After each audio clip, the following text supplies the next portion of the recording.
ಇದನ್ನ ಅಲ್ಲೇ ಬಿಟ್ಟು ಎಸ್ಕೇಪ್ ಆಗಿದ್ದಾರೆ. ಇನ್ನು ಘಟನಾ ಸ್ಥಳಕ್ಕೆ ರಾತ್ರಿನೇ ಬೆಂಗಳೂರು ಗ್ರಾಮಾಂತರ ಎಸ್ಪಿ ಭೇಟಿ ಕೊಟ್ಟಿದ್ದಾರೆ.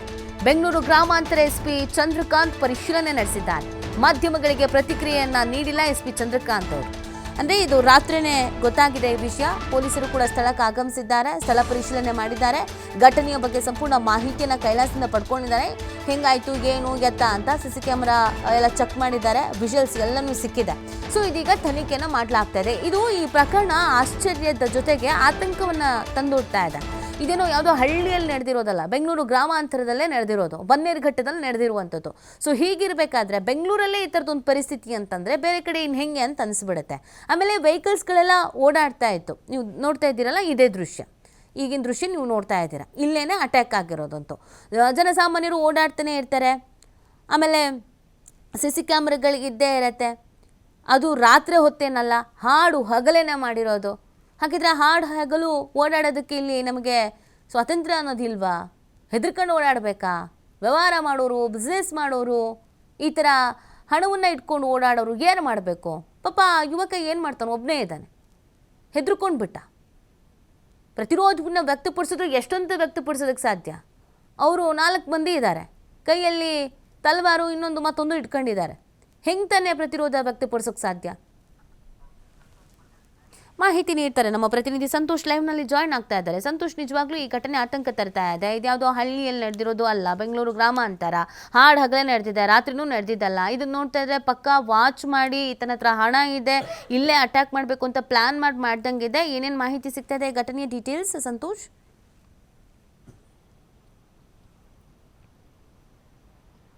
ಖಂಡಿತವಾಗಿ ನಿತ್ಯೇನು ಬೆಂಗಳೂರು ಗ್ರಾಮಾಂತರ ಜಿಲ್ಲೆಯ ಬನ್ನೇರುಘಟ್ಟ ಪೊಲೀಸ್ ಠಾಣಾ ವ್ಯಾಪ್ತಿಗೆ ಬರುವಂಥ ಇನ್ಸಿಡೆಂಟ್ ಆಗಿರುವಂಥದ್ದು. ಸಕಲವಾರ ಎಂಬ ರಸ್ತೆಯಲ್ಲಿ ಏನು ಕೈಲಾಶ್ ಎಂಬ ಯುವಕ ಏನಿರ್ತಾನೆ, ಈತ ಕ್ಯಾಶನ್ನು ಪಿಕಪ್ ಮಾಡುವಂಥ ಕೆಲಸವನ್ನು ಮಾಡ್ಕೊಂಡಿರ್ತಾನೆ. ಉಡಾನ್ ಕಂಪನಿ ಇರುತ್ತೆ, ಉಡಾನ್ ಕಂಪನಿಯಲ್ಲಿ ಬರುವಂಥ ಕ್ಯಾಶನ್ನು ಈತ ಕಲೆಕ್ಟ್ ಮಾಡ್ಕೊಂಡು ಓಡಾಡುವಂಥ ಕೆಲಸವನ್ನು ಮಾಡ್ತಿರ್ತಾನೆ. ಅಂದರೆ ಅವರ ಮಾಲೀಕರು ರಾಕೇಶ್ ಏನಿರ್ತಾರೆ, ಅವರು ಸೂಚನೆ ಮೇರೆಗೆ ಇವರು ಎಲ್ಲೆಲ್ಲಿ ಬಿಸ್ನೆಸ್ಸನ್ನು ಮಾಡ್ತಿರ್ತಾರೆ, ಆ ಬಿಸ್ನೆಸ್ನಲ್ಲಿ ಈ ವಾರಕ್ಕೊಮ್ಮೆನ ಇಲ್ಲ ಡೈಲಿ ಒಂದು ಹಣವನ್ನು ಪಿಕಪ್ ಮಾಡಿ ತೆಗೆದುಕೊಂಡು ಹೋಗಿ ಬ್ಯಾಂಕಿಗೆ ಕಟ್ಟುವಂಥ ಕೆಲಸಗಳನ್ನ, ಇಲ್ಲ ತಮ್ಮ ಓನರ್ಗೆ ಕೊಡುವಂಥ ಕೆಲಸಗಳನ್ನ ಸಾಮಾನ್ಯವಾಗಿ ಬೆಂಗಳೂರಿನಲ್ಲಿ ಇದು ಆಗ್ತಾನೆ ಇರುತ್ತೆ. ಸೊ ಈತ ಯಾವಾಗ ಹಣವನ್ನು ಕಲೆಕ್ಟ್ ಮಾಡ್ಕೊಳ್ತಾನೆ, ಎಷ್ಟೊತ್ತಿಗೆ ಹೋಗ್ತಾನೆ, ಯಾರ್ಯಾರು ಇರ್ತಾನೆ, ಒಬ್ಬನೇ ಬರ್ತಾನೆ, ಎಲ್ಲ ಮಾಹಿತಿಯನ್ನು ಆರೋಪಿಗಳ ತಂಡ ಮೊದಲೇ ಕಲೆ ಹಾಕ್ಕೊಂಡಿರುತ್ತೆ. ಹೀಗಾಗಿ ಈತ ನೆನ್ನೆ 31 ಲಕ್ಷಕ್ಕೂ ಹೆಚ್ಚು ಅಧಿಕ ಹಣವನ್ನು ತೆಗೆದುಕೊಂಡು ಈತ ಕಲೆಕ್ಟ್ ಮಾಡಿಕೊಂಡು ವಾಪಸ್ ಬರುವಂಥ ಸಂದರ್ಭದಲ್ಲಿ 2 ಬೈಕ್ನಲ್ಲಿ ಬಂದಂಥ ದುಷ್ಕರ್ಮಿಗಳು ನಡು ರಸ್ತೆಯಲ್ಲಿ ಆತನನ್ನು ಅಡ್ಡಗಡ್ತಾರೆ. ಗಟ್ಟಿ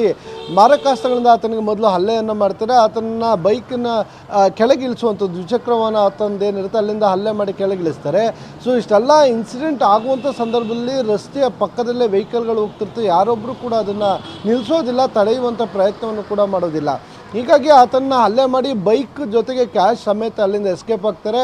ಸುಮಾರು 1 ಕಿಲೋಮೀಟರ್ ದೂರ ಮುಂದೆ ಹೋದ ನಂತರ ಬೈಕಿನ ಒಳಗಿದ್ದ ಡಿಕ್ಕಿಯಲ್ಲಿದ್ದಂಥ ಕ್ಯಾಶನ್ನು ತೆಗೆದುಕೊಂಡು ಆ ದ್ವಿಚಕ್ರ ವಾಹನವನ್ನು ಅಲ್ಲೇ ಬಿಡ್ತಾರೆ ಮತ್ತು ಅಲ್ಲಿಂದ ಅವರು ಪರಾರಿಯಾಗಿರುವಂಥದ್ದು. ಸದ್ಯ ಯಾವಾಗ ಇನ್ಸಿಡೆಂಟ್ ಬೆಳಕಿಗೆ ಬರುತ್ತೆ, ತಕ್ಷಣ ಬನ್ನೇರುಘಟ್ಟ ಪೊಲೀಸರಿಗೆ ಮಾಹಿತಿಯನ್ನು ಕೊಡಲಾಗಿತ್ತು. ಈ ಬಗ್ಗೆ ಪ್ರಕರಣವನ್ನು ದಾಖಲು ಮಾಡಿಕೊಂಡಿರುವಂಥ ಬನ್ನೇರುಘಟ್ಟ ಪೊಲೀಸರು ಪ್ರಕರಣದ ತನಿಖೆ ನಡೆಸ್ತಾ ಇರುವಂಥದ್ದು. ಘಟನೆಯ ಬಳಿಕ ಸ್ಥಳಕ್ಕೆ ಏನು ಬೆಂಗಳೂರು ಗ್ರಾಮಾಂತರ SP ಚಂದ್ರಕಾಂತ್ ಅವರು ಇರ್ಬೋದು, ಮತ್ತು ಅಡಿಷನಲ್ SP ವೆಂಕಟೇಶ್ ಪ್ರಸನ್ನ ಹಾಗೂ DYSP ಮೋಹನ್ ಕೂಡ ಎಲ್ಲ ಹಿರಿಯ ಅಧಿಕಾರಿಗಳು ಭೇಟಿಯನ್ನು ನೀಡಿ ಪರಿಶೀಲನೆ ನಡೆಸಿದ್ದಾರೆ. ಆದರೆ ಘಟನೆ ಬಗ್ಗೆ ಇನ್ನೂ ನಮಗೆ ಏನು ಗೊತ್ತಿಲ್ಲ ಅಂತೇಳಿ ಚಂದ್ರಕಾಂತ್ ಅವರು ಸ್ಪಷ್ಟನೆ ಕೊಟ್ಟಿರುವಂಥದ್ದು. ಏನಾಗಿದೆ ಅನ್ನೋದು ಗೊತ್ತಿಲ್ಲ, ಇನ್ಸಿಡೆಂಟ್ ಆಗಿದೆ, ನಾವು ತಿಳ್ಕೊತಾ ಇದ್ವಿ, ನನಗೆ ಇನ್ನೂ ಏನು ಮಾಹಿತಿ ಇಲ್ಲ ಅಂತೇಳಿ ಯಾವುದೇ ಪ್ರತಿಕ್ರಿಯೆಯನ್ನು ಕೂಡ ಕೊಡದೆ ವಾಪಸ್ ಹೋಗಿರುವಂಥದ್ದು. ಅಂದರೆ ಎಲ್ಲ ಒಂದು ಕಡೆ ಬನ್ನೇರುಘಟ್ಟ ಪೊಲೀಸ್ ಠಾಣಾ ವ್ಯಾಪ್ತಿಯಲ್ಲಿ ಹಾಡಾಗಲೇ ಇಂಥ ಇನ್ಸಿಡೆಂಟ್ಗಳು ಆಗ್ತವೆ ಅಂತ ಹೇಳಿದ್ರೆ ಪೊಲೀಸಿಂಗ್ ಎಷ್ಟು ಮಟ್ಟಿಗೆ ನಡೀತಾ ಇದೆ ಅನ್ನೋದು ಒಂದು ಪ್ರಶ್ನೆ ಆಗುತ್ತೆ. ಎರಡನೇದು, ಈ ರಾಬ್ರಿ ಮಾಡಿರುವಂಥ ದುಷ್ಕರ್ಮಿಗಳೇನಿದ್ರೆ ಅವರು ರಾಬ್ರಿ ಮಾಡೋಕ್ಕೂ ಮೊದಲು ಕೂಡ ಸಾಕಷ್ಟು ರೆಕ್ಕೆಯನ್ನು ಮಾಡಿರ್ತಾರೆ. ಇವನ ಮೂಮೆಂಟ್ಸ್ಗಳಿರ್ಬೋದು, ಓಡಾಟಗಳಿರ್ಬೋದು, ಎಷ್ಟೆಷ್ಟು ಹಣವನ್ನು ಎಲ್ಲಿ ಕಲೆಕ್ಟ್ ಮಾಡ್ತಾರೆ ಅನ್ನೋದು, ಇವೆಲ್ಲ ಮಾಹಿತಿಯನ್ನು ಕಲೆ ಹಾಕಿ CC ಕ್ಯಾಮ್ರಾಗಳು ಎಲ್ಲೂ ಇರಬಾರ್ದು, ಕೂಡ ತಮ್ಮ ಸುಳಿವು ಸಿಗಬಾರ್ದು ಅಂತೇಳಿ ಅವರು ಪ್ರಯತ್ನ ಪಟ್ಟಿರ್ಬೋದು. ಸೊ ಇದರ ನಡುವೆ ಕೂಡ ಆತನನ್ನು ಅವರು ಅಟ್ಯಾಕ್ ಮಾಡಿರುವಂಥ ಎಲ್ಲ ದೃಶ್ಯಗಳು CC ಕ್ಯಾಮ್ರಾ ಒಂದರಲ್ಲೂ ಕೂಡ ಸೆರೆ ಆಗಿರುವಂಥದ್ದು. ಅದಷ್ಟೇ ಅಲ್ಲದೆ ಅಲ್ಲಿಂದ ಯಾವ ರೀತಿಯಾಗಿ ಎಸ್ಕೇಪ್ ಆಗಬೇಕು, ಅದರ ಜೊತೆಗೆ ಈ ರಾಬ್ರಿ ಏನು ಮಾಡಿದ್ದಾರೆ, ಸೊ ಈ ರಾಬ್ರಿ ಮಾಡಿರೋಂಥವ್ರು ಏನಾದರೂ ಈ ಕ್ಯಾಶನ್ನು ಕಲೆಕ್ಟ್ ಮಾಡೋ ಕೈಲಾಶ ಏನಿದ್ದ ಆತನ ಫ್ರೆಂಡ್ ಸರ್ಕಲ್ ಯಾರಾದರೂ ಇವರಿಗೆ ಮಾಹಿತಿಯನ್ನು ಕೊಟ್ಟಿರ್ಬೋದಾ ಅಂತ ಅನುಮಾನಗಳು ಕೂಡ ಇರುವಂಥದ್ದು. ಸದ್ಯ ಈ ಆಯಾಮದಲ್ಲೂ ಕೂಡ ಪೊಲೀಸರು ತನಿಖೆಯನ್ನು ನಡೆಸ್ತಾ ಇರುವಂಥದ್ದು. ಆದರೆ ಬನ್ನೇರುಘಟ್ಟ ಪೊಲೀಸ್ ಠಾಣಾ ವ್ಯಾಪ್ತಿಯಲ್ಲಾಗಿರುವಂಥದ್ದು ನಿಜಕ್ಕೂ ಕೂಡ ಎಲ್ರಿಗೂ ಶಾಕನ್ನು ನೀಡಿರುವಂಥದ್ದು. ನಗರದಲ್ಲಿ ಯಾರ್ಯಾರು ಹಣವನ್ನು ಎತ್ಕೊಂಡು ಓಡಾಡ್ತಾರೆ, ಯಾವುದೇ ಸಂದರ್ಭದಲ್ಲಿ ಆ ಮಾಹಿತಿ ಹೊರ ಬಂದರೆ ಏನು ಬೇಕಾದ್ರೂ ಆಗ್ಬೋದು ಅನ್ನೋ ಒಂದು ಶಾಕ್ನಲ್ಲಿ ಎಲ್ಲರೂ ಕೂಡ ಇರುವಂಥದ್ದು. ನೀತಿ ಫೈನ್, ಥ್ಯಾಂಕ್ ಯು ಸಂತೋಷ್. ತಮ್ಮ ಡೀಟೇಲ್ಸ್ಗೆ